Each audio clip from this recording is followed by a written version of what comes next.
Welcome to this presentation of polymers. We'll explore what polymers are, their types and their uses in industries and the world. Polymers are fascinating substances that play a crucial role in both natural and synthetic worlds. A polymer is a large molecule or macromolecule composed of many repeating subunits. In nature, we find polymers like starch, cellulose, and proteins essential for life. On the other hand, synthetic polymers, such as plastics, have been engineered for a wide range of applications in our daily lives. Natural polymers are fundamental to life and are found in all living organisms. They include carbohydrates like starch and cellulose, which provide energy and structural support, respectively, and proteins, which are involved in nearly every biological function. Unlike fats and oils, these substances have the large, complex structures typical of polymers. Synthetic polymers, developed through human ingenuity, have revolutionized industries worldwide. Materials such as nylon, polythene, and polyvinyl chloride, or PVC, are ubiquitous in our everyday lives, from clothing to packaging and even plumbing. Their versatility and ease of production have made them indispensable. Let's take a moment to test your understanding of what we've covered so far. Please choose the correct answers to the following questions.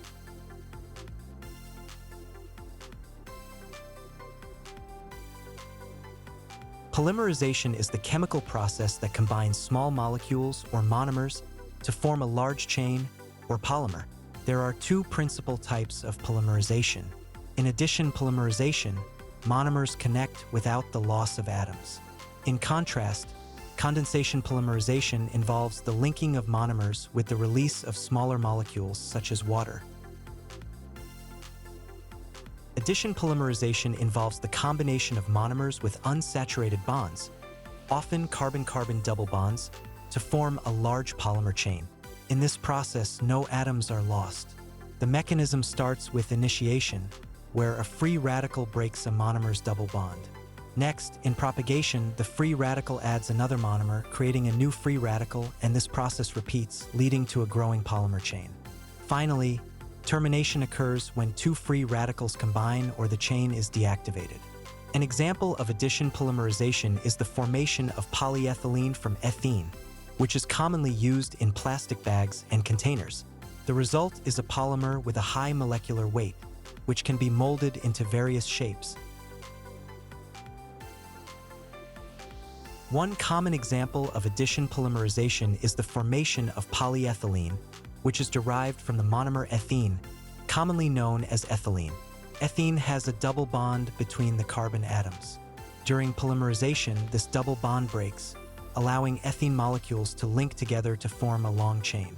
This process is known as addition polymerization because no atoms are lost during the reaction. Polyethylene is a versatile polymer used in products such as plastic bags, containers, bottles, and toys, due to its flexibility and strength. In condensation polymerization, two monomers with functional groups, like hydroxyl, OH, and carboxyl, COOH, react together, and a small molecule, usually water, is eliminated. This process continues with more monomers linking and releasing more small molecules, resulting in a growing polymer chain. One common example of condensation polymerization is the production of nylon, which is formed from hexamethylenediamine and adipic acid. Unlike addition polymerization, condensation polymerization often produces stronger materials, which is why these polymers are commonly used in making fibers, textiles, and engineering plastics that require high strength and durability. Nylon is a well-known example of a polymer formed by condensation polymerization. The reaction involves two different monomers, hexamethylenediamine and adipic acid. These monomers react together, forming a long-chain polymer, nylon, while releasing a small molecule, typically water, as a byproduct. This loss of water is characteristic of condensation polymerization. Nylon is widely used in textiles, such as stockings and jackets, as well as in ropes, carpets, and even car parts, due to its durability and strength. Let's take a moment to test your understanding of what we've covered so far.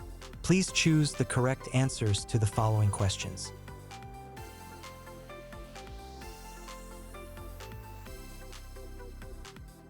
Thermoplastics are polymers that soften upon heating and can be reshaped, making them highly versatile for manufacturing.